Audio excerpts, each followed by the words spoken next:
서로 인사 나누겠습니다. 어린이 축복주일답게 옆에 있는 분들에게 사랑합니다, 축복합니다, 감사합니다.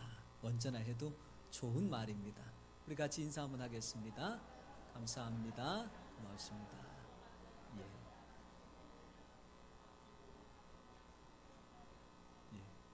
알아서 앞뒤 좌우 다 하시니까 제가 안 하신 분하고 또 하세요라고 이야기를 할 필요가 없네요. 중간에 굉장히 홍해가 갈라져 있는데 홍해를 넘어서 감사합니다. 여러분, 지금부터 한 30년, 40년 정도 됐다고 해야 될까요? 1975년도에 그때까지만 해도 별로 주목받지 못했던 신안이라는 동네가 발칵 뒤집히는 사건이 생겼습니다. 왜냐하면 700년 동안 묻혀져 있던 보물섬이 발견됐기 때문이죠. 그러니 이 나라에 살고 있는 사람들 중에 거기 가서 뭐 하나 찾아내 가지고 살림을 좀 펴야 되겠다라고 하는 사람들이 어디 한두 사람이었겠습니까? 여기저기서 오는 가운데서 빠질 수 없는 사람, 말하자면 골동품 상점을 운영하는 사람도 마찬가지로 나도 그 동네 가서 하나 건져야 되겠다. 이제 그 사람의 생각은 그거지요. 바닷가에서 건지는 것도 건지는 건데 이 동네에 살고 있던 사람들 같으면 아마 고개 낚으러 갔다가도 뭘 하나 건져냈을 거니 집집마다 살펴보다 보면 아마 값어치를 모르고 쓰고 있는 것들이 있을 거라고. 동네를 쭉 돌아보다가 그의 눈에 들어온 게 있는데 시커먼 개가 있고 그 개가 밥통으로 쓰는 게 보니까 한눈에 봐도 이거는 도자기입니다. 아하, 이거 내가 가져가야 되겠다. 근데 도자기 사겠다고 주인 아주머니한테 이야기하면 이 아주머니가 눈치가 구단인데 아하, 내가 개밥그릇 썼던 게 이게 귀한 거구나 생각하고는 분명히 돈을 많이 달라 그럴 거고, 그래서 이분이 생각하기를 개를 사고 나서 나중에 필요 없는 밥그릇 달라 그러면 주지 않을까. 그래서 주인 아주머니, 아이고 개 파시오 라고 했더니 아유, 이 아주머니가 하시는 이야기가 아이들 다 길러가지고 서울로 도시로 다 보내고 나서 이제 늙어막하게 한 마리 얻어가지고 지금 기르면서 자식까지 길러는데 이걸 어떻게 파냐고. 그래서 내가 값을 2배로 쳐줄 테니까 파시오 그랬더니 그때서야 마음이 동해가지고 내가 그렇게 원한다면 팔지요. 그래서 돈을 지불하고 개주를 탁 잡는 순간 이 골동품 주인의 눈에는 뭐가 중요합니까? 개밥그릇이 중요하잖아요. 아주머니, 그거 어차피 쓸모없을 건데 나 주시오. 그랬더니 이 아주머니 하시는 말씀이 아니, 내가 이걸 왜 줘요? 이것 때문에 벌써 팔아먹은 개만 해도 10마리인데 이 아주머니가 아무리 시골 살고 배우진 않았지만 이 개밥그릇이 이게 귀하다는 걸 안다는 얘기, 모른다는 얘기예요. 압니다. 여러분, 거기가 바다 속에 묻혀 있어서 온갖 때가 묻어 있더라도 도자기는 도자기, 거기가 개가 먹을 그런 온갖 잡동사니가 담겨져 있더라도 도자기는 사실은 달라지지 않지요. 단지 그 가치를 모르기 때문입니다. 여러분, 우리가 얼마나 귀하고 복된 존재인지 하나님께서 천지 만물을 창조하실 때는 말씀 한마디로 호랑이, 사자, 그리고 아주 500년, 700년 된 아주 큰 아름드리 나무도 말씀 한마디로 창조하셨지만 사람은 어떻게 지으셨어요? 손수 빚으셨어요. 하나님께서 나를 빚었다는 사실을 믿음으로 아멘으로 화답하시기 바랍니다. 천지 만물에 꽃을 피우시고 환경을 만드시사 주 하나님 지으신 모든 세계 얼마나 귀하고 복된가를 사람으로부터 찬송케 하신 하나님께서 그것은 그냥 말씀 한마디로 지으시되 우리 인생 한 사람 한 사람은 직접 빚으셨으니 그 만물보다 사람의 가치가 훨씬 더 높고 귀한 줄 믿습니다. 그런데 아담을 창조하시고 하신 하나님의 말씀은 딱 한 구절입니다. 보시기에 좋았더라. 보시기에 좋았더라. 여러분, 아담 너무 부러워하지 마세요. 아담은 기껏해야 흙으로 빚어가지고 만들어 놓고 하나님 보시기에 좋았다 그랬는데 오늘 우리는 흙으로 빚기 전에 누구의 값을 주고 산 생명이 됐습니까? 하나밖에 없는 예수님의 값을 주고 산 생명이 되었어요. 그러면 흙으로 지은 아담이 더 값어치가 있을까요? 예수님의 핏값으로 산 내가, 저와 여러분이 더 값어치가 있을까요? 믿음으로 확신하시기 바랍니다. 여러분, 그래서 아담은 짓고 난 다음에 보시기에 좋았더라 그 한 말씀으로 끝. 우리는 거룩한 백성, 택하신 족속, 하나님의 나라, 그의 소유된 백성, 우리를 향하여 말씀하시는 내용이 끝이 없고 한도 없습니다. 여러분, 지난날의 나의 삶을 돌아보면 내가 무슨 하나님의 백성일까? 내가 무슨 거룩한 사람일까? 내가 무슨 왕같은 제사장일까? 여러분, 주의 말씀에 의심하지 말고, 주의 말씀에 염려하지 말고 아멘으로 받고 믿을 때에 그 말씀이 내게 그대로 역사하는 줄 믿으시기 바랍니다. 그래서 내가 나를 바라보는 눈과 생각으로 자꾸만 저울 해봐야 값이 다르지 않아. 에이, 못쓸 것, 부족할 것, 형편없는 것, 그런 생각밖에 들지 않을 때에 주여 주신 말씀이 그 모든 것을 채우시고 넘치게 하시자 항상 풍성케 하여 주시니 말씀 때문에 힘과 용기, 능력을 얻는 우리 성도님 되시기를 축원합니다. 여러분, 우리가 이와 같은 존재로 하나님 앞에 택함을 받았는데 여기서 그치지 않고 하나님께서는 우리가 점점 시간이 가면 갈수록 하나님께도 사랑을 받고, 뿐만 아니라 사람들에게도 사랑을 받고 모든 사람들에게 부름을 받는 존재로 만드셨습니다. 그 증거가 어디 있느냐? 오늘 우리가 읽었던 사무엘상 2장 26절 말씀입니다. 우리 같이 한번 읽어보시면서 이 말씀을 내게 주신 말씀, 나에게 주신 말씀으로 아멘으로 화답하시기 바랍니다. 같이 읽겠습니다. 시작. 아이 사무엘이 점점 자라매 여호와와 사람들에게 은총을 더욱 받더라. 아멘. 여러분, 두 가지를 주목해 보세요. 점점, 그 다음에 더욱. 이거는 지난날보다 지금이 더 나은 겁니까? 못한 겁니까? 나은 겁니다. 지금보다 다음이 좋은 겁니까? 못한 겁니까? 좋은 겁니다.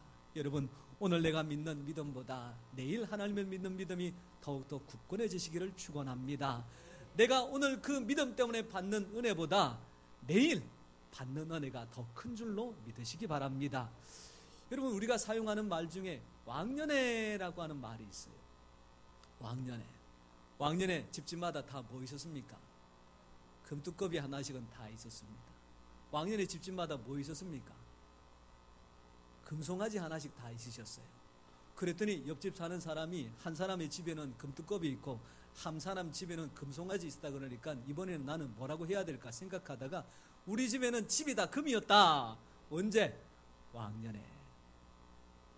왕년회라는 말 속에 안타까움이 있어요. 왕년에는 있었는데 지금은요 없다는 얘기잖아요. 지금도 있으면 왕년에는 말 안 씁니다. 근데 이 말이 참 마음이 아파요. 왕년에 내가 믿음이 얼마나 좋았는데 그러면 지금 믿음은 그러면 안 되잖아요. 왕년에 내가 얼마나 충성했는데 근데 지금은 왜 갑자기 소리가 작아? 주일날 목사가 서서 뭐 한 분 한 분 불러 나누고 왜 왕년에 해놔놓고 지금은 안 하십니까? 이렇게 나무라려고 지금 하는 건 아니거든요. 왕년에 내가 이랬는데 라고 하는 말을 쓰는 순간 지금은 그때보다 못해요 라고 하는 아쉬움이 있잖아요. 우리가 말을 바꿔야 됩니다. 이전에는 내가 부족했으나 지금은 하나님께서 은혜로 채워주셔서 풍족한 삶이 되었습니다. 이전에 내 믿음은 초보 같아서 그저 하나님 달라라고 하는 것이 전부인 줄 알았는데 지금은 달라는 것보다 하나님 내가 뭘 할까요? 라고 하고 기도하고 있습니다. 이전에는 다른 사람들이 꼭 뭘 할 때 칭찬해주고 격려해 주어야 보람이 있었는데 이제는 누가 칭찬과 격려하지 않더라도 봉사권신하는 것 자체만으로도 기쁨이 넘칩니다. 사랑하는 성도 여러분, 점점 신앙의 연수가 자라나면 자라날수록 하나님께서 그 영혼을 보실 때에 은혜로 더욱더 풍성케 하시는 그런 믿음의 삶이 꼭 되시기를 축원합니다. 내가 믿음으로 이만큼 살았으면 내가 믿음으로 양육한 자녀들이 믿음 안에서 부모를 능가하고 나의 자손들 가운데는 내 믿음을 능가하는 사람이 아니라 정말로 민족 가운데 기록될 만한 위인이 나오게 하여 주시옵소서. 자녀들을 바라보면서 이런 믿음의 담대한 기도가 하나님을 기쁘시게 하고 나로 말미암아 큰 은혜 받게 하는 줄 믿습니다. 여러분, 이런 귀한 삶을 살았던 사무엘, 그런 삶을 살았던 증거가 이 사무엘의 삶을 쭉 살펴보면 몇 가지가 나옵니다. 오늘 이 시간 그 몇 가지 내용들을 살펴보면서 우리도 사무엘처럼 점점 신앙이 자라고 믿음이 자라서 하나님 앞에 더욱 은총을 받는 삶이 꼭 되시기를 축원합니다. 첫 번째로 이런 은총을 받았던 사무엘은 어떤 삶을 살았을까? 제가 먼저 나누고 싶은 말씀이 사무엘상 2장 30절 말씀입니다. 그런데 이 말씀 속에 한 가지는 굉장히 경계해야 될 말씀이 있습니다. 그리고 한 가지는 마땅히 순종함으로 받아야 될 말씀이 있어요. 여러분, 기쁨으로 받을 말씀도 하나님의 말씀이고 마음을 아프게 하나 경계를 주는 말씀도 하나님의 말씀입니다. 이 말씀 앞에 여러분 너무 묻거나 따지지 말고 읽는 자, 듣는 자, 지키는 자에게 주시는 복을 받고 누리기 위하여 읽고 난 다음에 주여 말씀대로 이루어지기를 원합니다. 그런 마음으로 아멘으로 화답해 주시면 감사하겠습니다. 우리 같이 말씀을 읽어보겠습니다. 시작. 그러므로 이스라엘의 하나님 나 여호와가 말하노라. 내가 전에 내 집과 내 조상의 집이 내 앞에 영원히 행하리라 하였으나 이제 나 여호와가 말하노니 결단코 그렇게 하지 아니하리라. 나를 존중히 여기는 자를 내가 존중히 여기고 나를 멸시하는 자를 내가 경멸하리라. 아멘. 나를 멸시하는 자를 내가 경멸하리라 말씀을 통해서 마음속에 하나님에 대한 두려움을 갖고 나를 존중히 여기는 자를 내가 존중하리라고 하는 말씀 속에 내가 앞으로 이렇게 살아가야 되겠다 결심하시기를 바랍니다. 하나님을 멸시했던 엘리의 두 아들 홈니와 비느하스 전쟁에 나갔다가 죽임을 당합니다. 그들의 소식을 들었던 아버지 엘리가 뒤로 넘어져 목이 부러져서 죽게 됩니다. 사랑하는 남편의 죽음과 시아버지의 안타까운 죽음의 소식을 들었던 비느하스 아내가 아이를 낳다가 아이를 낳은 다음에 이가 보시라 여호와의 영광이 떠났다라고 하는 안타까운 말을 남기고 그만 세상을 떠나고 말았습니다.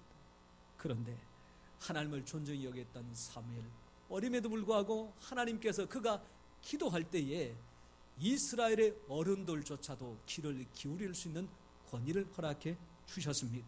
기름 부어 왕을 세울 수 있는 권세를 주셨습니다. 이렇게 보나 저렇게 보나 아무리 따지고 보아도 성경 가운데서 통틀어 예수 그리스도를 가장 빼다박은 사람이 누구냐라고 할 때에 성경을 연구하는 신학교 교수님들이나 말씀을 전하는 목사님들이나 오늘 이 자리에 있는 우리 모두가 첫 번째로 꼽는 사람이 누굽니까? 사무엘입니다. 하나님을 존중히 여기는 사무엘을 하나님께서 이와 같이 귀하게 사용하여 주신 줄 믿습니다. 사랑하는 성도 여러분, 우리 모두가 하나님을 존중히 여겨 사무엘이 받았던 이 귀한 은혜의 주인공이 꼭 되시기를 축원합니다. 여러분, 하나님을 존중히 여기는 것을 여러 가지로 살펴볼 수 있지만 사무엘의 삶 가운데서 또한 그것에 대한 중요한 기준 하나를 발견하게 되는 게 그게 사무엘상 12장 23절 말씀입니다. 우리 다시 한번 말씀을 찾아서 읽어보면서 하나님을 존중히 여겼던 사무엘이 가장 삶의 우선순위에 둔 것이 무엇이냐 같이 한번 확인해 보겠습니다. 같이 읽겠습니다. 시작. 나는 너희를 위하여 기도하기를 쉬는 죄를 여호와 앞에 결단코 범하지 아니하고 선하고 의로운 길을 너희에게 가르칠 것인즉. 아멘. 여러분, 하나님의 뜻이 무엇입니까? 라고 생각할 때에 사도 바울은 세 가지를 우리에게 가르쳐 줍니다. 하나는 항상 기뻐하라. 또 한 가지는 범사에 감사하라. 또 한 가지는 쉬지 말고 기도하라. 이것이 너희를 향한 하나님의 뜻이니라. 주의 뜻대로 사는 사람에게 무엇이든지 구하면 하나님께서 어떻게 해요? 그대로.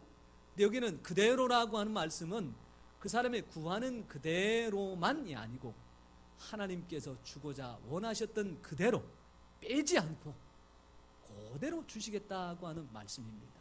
주의 뜻을 행하심으로 말미암아 하나님께서 주고자 원하셨던 그 원본 그대로의 복이 그 사람에게 반드시 임할 줄 믿습니다. 여러분, 기도가 얼마나 사무엘에게 중요하고 이 사무엘의 기도하는 삶이 신앙 가운데서 얼마나 필요한지 이 사무엘을 통해서 만들어 놓은 노래가 하나 있습니다. 여러분 어린 시절에 불렀던 교회 안에서의 노래 중에 사무엘에 관한 노래 기억나는 게 뭐가 있을까요? 어린 사무엘 뭐 했다고요? 기도했어요. 그래서 어떻게 하겠다고요? 나도 할래요? 나도 할래요. 여러분 어린 사무엘은 어떻게 표시할까요? 새끼손가락입니다. 가장 약하고 부족하기 때문에 엄지손가락 내면 이거는 우리 청소년들 공연장 가서 막 이렇게 할 때 표시가 되니까 엄지손가락은 과감하게 접으셔야 돼요. 어린 사무엘 기도는 어떻게 합니까? 두 손을 꼭 모으고 기도했어요. 그 다음에 나도 할래는 어떻게 해요? 나도 할래요. 나도 할래요. 같이 한번 해보겠습니다. 시작. 어린 사무엘 기도했어요. 나도 할래요.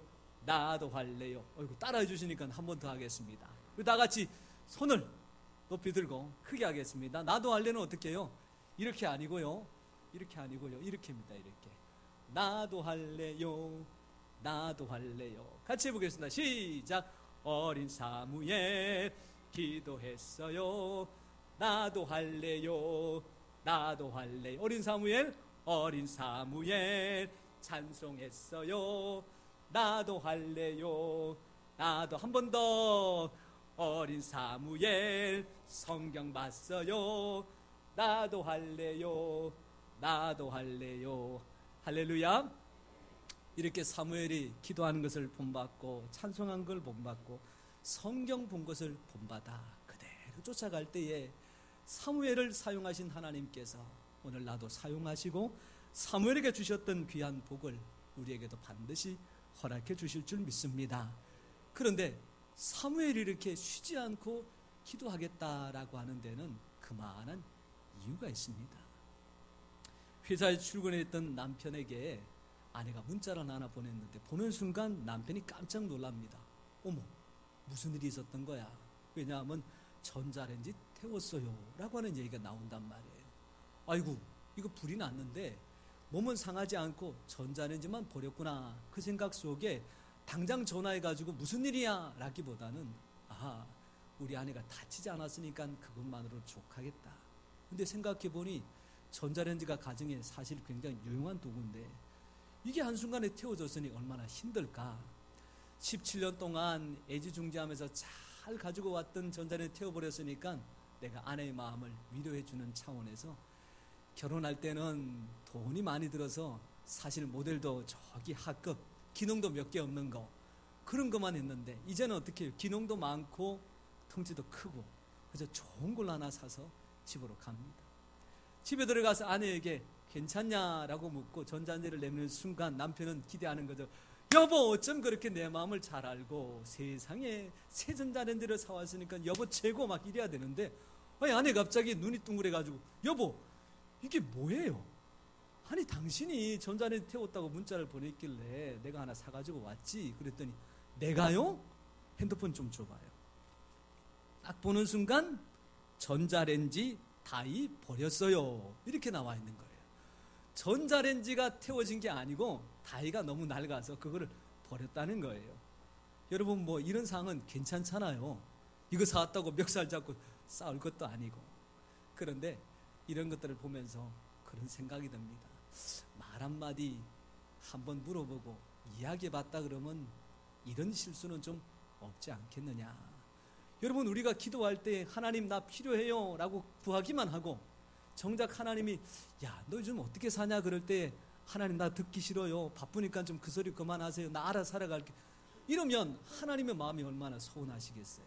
근데 내가 구하는 기도를 들으시는 하나님, 하나님의 말씀을 듣는 우리, 주께서 앞으로 되어질도록 가르쳐 주실 때에 주의 인도하심을 쫓아 한 걸음 한 걸음 날마다 주님의 손잡고 동행하는 모습. 여러분 억지로 끌려가는 것보다, 멱살 잡혀서 주님 앞에 끌려가는 것보다 주님의 손 꼭 부여잡고 눌러날라 찬양하며 노래하면서 동행하는 것이 가장 귀한 줄 믿습니다. 사랑하는 성도 여러분, 기도는 하나님과 대화를 나누는 것이고 그 기도를 통하여 주의 뜻이 무엇인지 알고 내가 기쁜 마음으로 참여하는 것입니다. 이런 기도의 삶을 통하여 하나님과 손잡고 일평생 동행하시는 우리 성도님 되시기를 축원합니다. 여러분, 한 가지가 더 있습니다. 이렇게 기도하는 사무엘에게 사실은 이게 없으면 아무 소용이 없지요.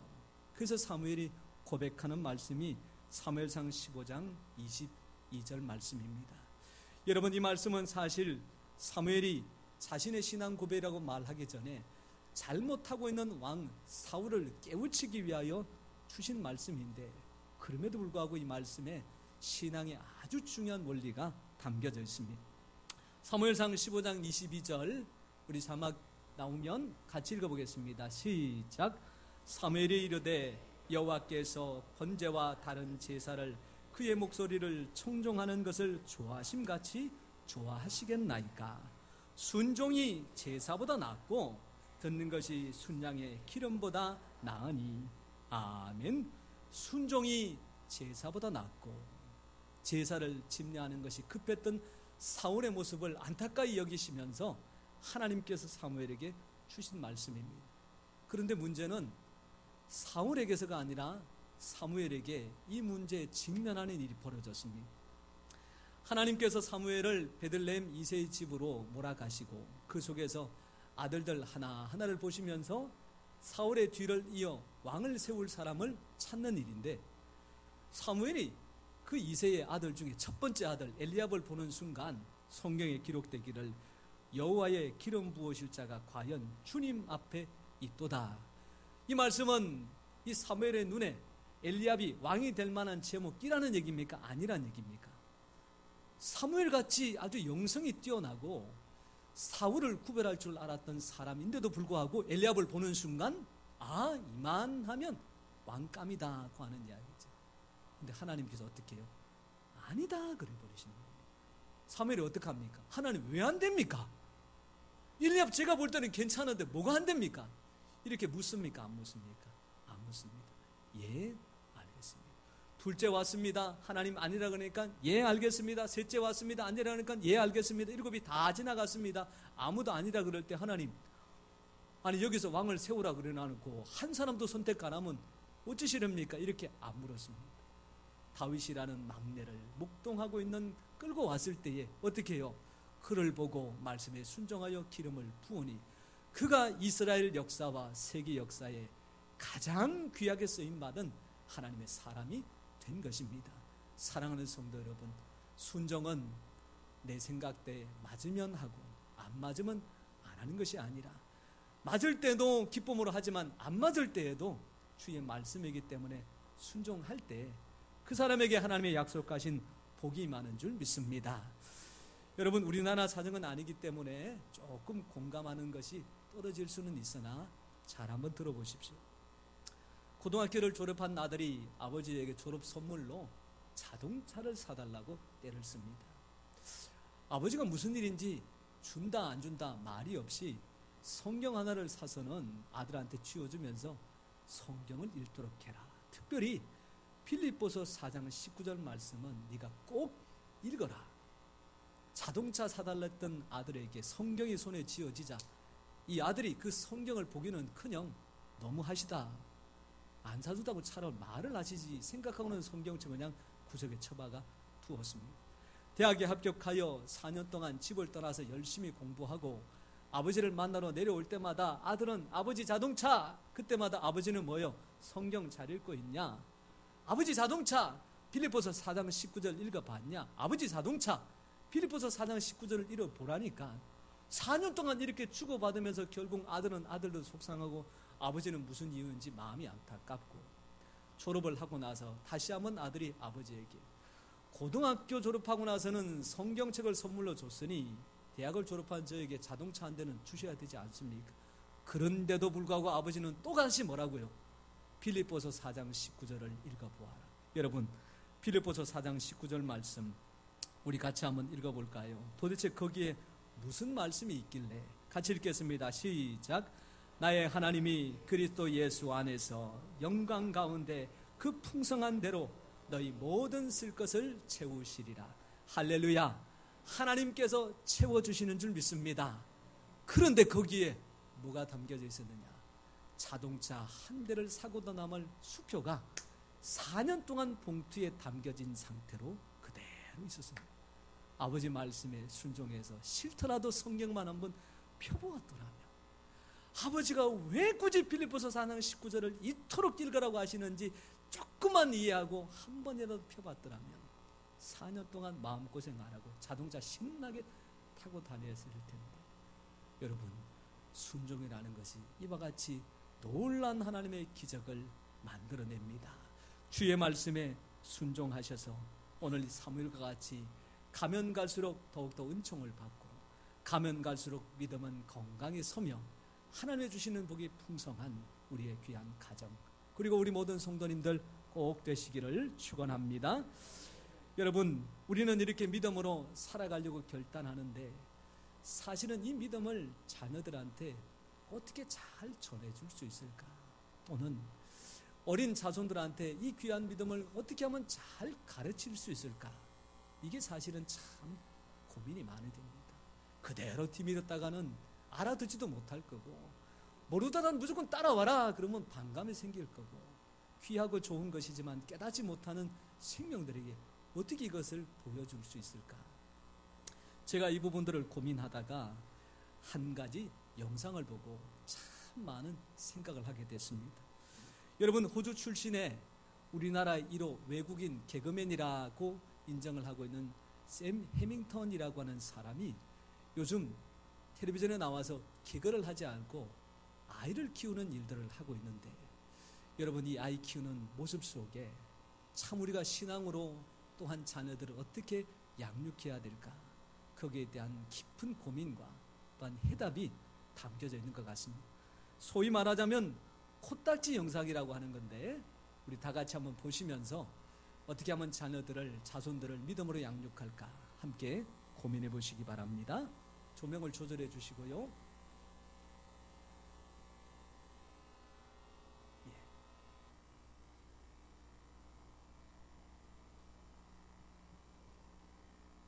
같이 보시겠습니다. 어우, 아프겠네. 이거 뭐? 왜 이렇게 아야 있어? 봐봐. 손가락 계속 이렇게 하고 있어. 아, 이것도 좋은 방법인데. 떨려가. 다쳤으니까 안 들어가겠네. 그러게요? 어떡하지? 손가락을 넣을 수가 없잖아요. 아예 안 들어가니까. 아, 머리가 좋네. 이거 어떻게 해야 되지? 아, 윌리엄. 야, 엄지손가락까지 갔어? 야, 근데 너 그거 알아? 그거 많이 파면 피나?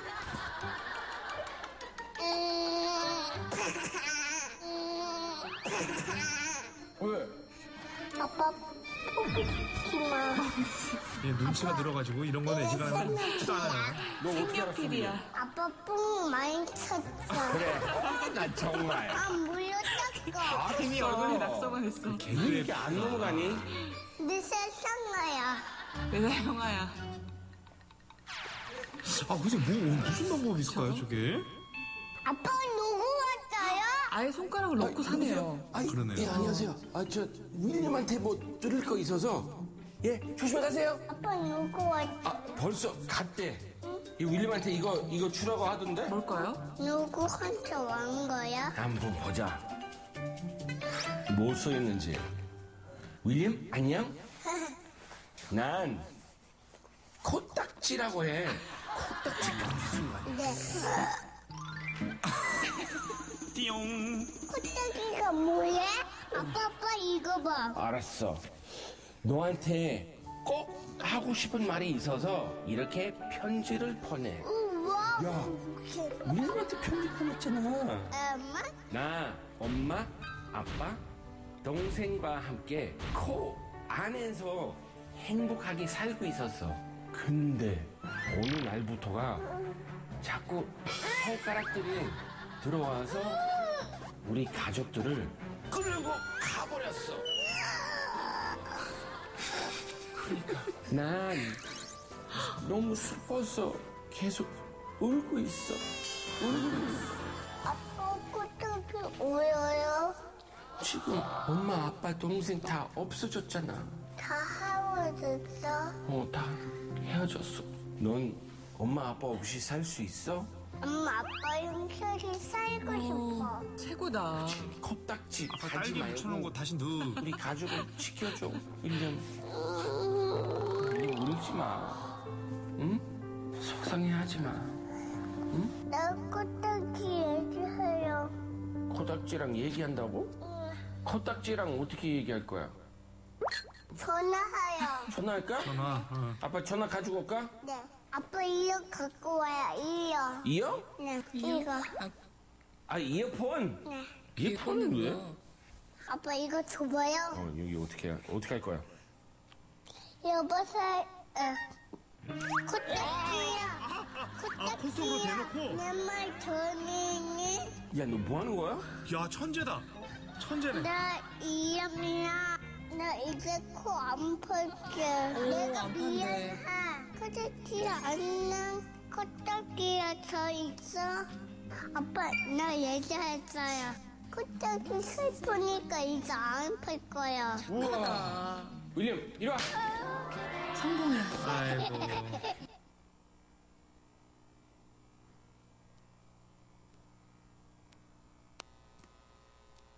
30분 동안 목이 터져라 설교하는 것보다 짤막한 3분의 영상이 주는 메시지가 훨씬 더 강력합니다. 여러분, 쉬운 일은 아니잖아요. 그런데 참 지혜가 필요한 게 자녀들이나 신앙적으로 잘 양육하는 거라고 다시 한번 생각이 듭니다. 예수님께서도 성경에 보니까 무조건 하나님의 말씀이라 전하는 것으로 그치지 않고 과수원 하는 사람들을 위해서는 포도나무 비유를 들어주시고 양치는 목자들을 위해서는 양의 비유를, 농사 짓는 사람들을 위해서는 씨 뿌리는 비유를 통하여 하나님의 말씀을 들을 수 있고 볼 수 있도록 맞추어 주셨어요. 하나님의 사랑을 그렇게 성경을 통해서 보여주고 들려주는데도 깨닫지 못하자 하나님은 실물로 예수님을 보내시사 십자가의 못이 받게 하심으로 이래도 내 사랑을 모르겠느냐라고 할 만큼 우리에게 눈높이를 맞추어 주셨습니다. 귀하고 좋은 믿음과 신앙, 내가 받아서 누려서 너무 좋은데 어떻게 하면 자녀들과 자손들에게 잘 가르쳐 줄 수 있을까?